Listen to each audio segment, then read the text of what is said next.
Realistic nose বানানো কিন্তু অতটাও কঠিন নয়। চলো চট করে শিখে নিই কীভাবে খুব সহজেই একটা রিয়েলিস্টিক নোজ বানাতে পারবো।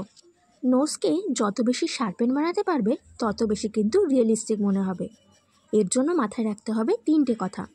প্রথমত, সঠিক টুলস ব্যবহার করে স্মুথলি ব্লেন্ড করতে হবে যাতে সব জায়গায় টেক্সচারটা সেম থাকে।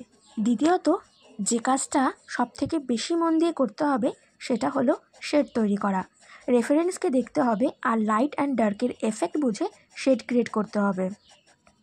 এই শেড ক্রিয়েট করার উপরই নির্ভর করছে সম্পূর্ণ নোজটা ঠিক কতটা পরিমাণ রিয়েলিস্টিক লাগবে।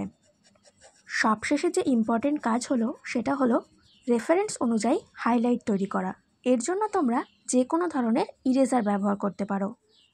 এই সহজ টিপসগুলো ফলো করলে কিন্তু তোমরাও যে কোনো ধরনের রিয়েলিস্টিক নোজ খুব সহজেই বানিয়ে ফেলতে পারবে। কি সহজ লাগলো না? ড্রয়িং রিলেটেড আরও তথ্য জানার জন্য এখনই ফলো করে রাখো, জলদি শেয়ার করে রাখো, পরে প্র্যাকটিস করতে হবে তো।